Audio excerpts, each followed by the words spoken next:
বাবা মহিদুল, এই যে মাংসের ব্যাগগুলো দেখতেছো, এই ধরো, এই ব্যাগটা তুমি তোমার খালারে দিবে, এই ব্যাগটা তুমি তোমার ফুপুরে দিবে, এই ব্যাগটা তুমি তোমার নানিরে দিবে, আর এই ব্যাগটা তোমার বড় চাচারে দিয়ে এসো, ঠিক আছে?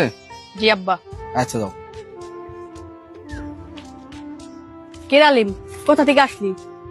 মা ডাল কিনতে বাজারে পাঠাইছিল, তাই ডাল কিনে বাড়ি যাইতেছি। ডাল?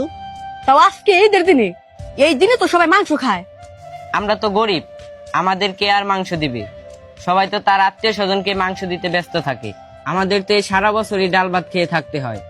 আজকে এই ঈদের দিনও আমাদের ডাল ভাত খেয়ে থাকতে হবে। আর হয়তো তুমিও তোমার কোন আত্মীয়র বাড়ি মাংস দিতে যাইতেছো। হ্যাঁ আলিম, তুমি ঠিক বলছো। আমি আমার আত্মীয়দের বাড়ি মাংস দিতে যাইতেছি। ঠিক আছে, তুমি যাও, দেরি করলে তোমার মাংস নষ্ট হয়ে যেতে পারে।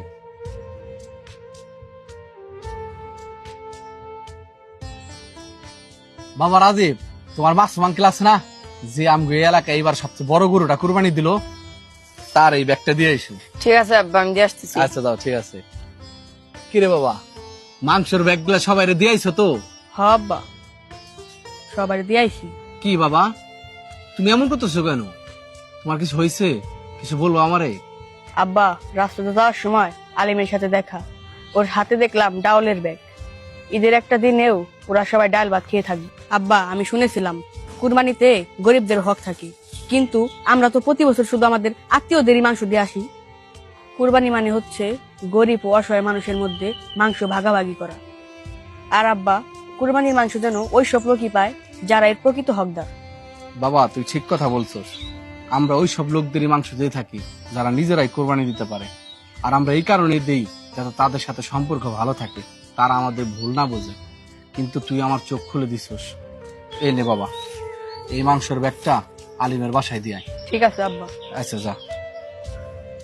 আলিম, এ আলিম, কি হয়েছে মহিদুল, তুমি ডাকতেছো কেন? এই দেখো আলিম, তোমার জন্য মাংস নিয়ে এসেছি। সত্যি তুমি আমার জন্য মাংস নিয়ে এসেছো?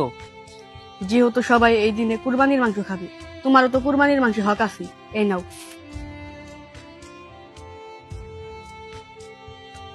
মনে রাখবেন, কোরবানির মাংসে গরিব ও অসহায় মানুষের অধিকার রয়েছে। ঈদের আনন্দ তখনই পূর্ণতা পায় যখন সেই আনন্দ সবার ঘরে পৌঁছে যায়। তাই আসুন, এইবারের কোরবানিতে আমরা শুধু নিজেদের মানুষদের নয়, সেই মানুষগুলোর কথাও ভাবি যারা সারা বছর অপেক্ষা করে ঈদের এক টুকরা মাংসের জন্য।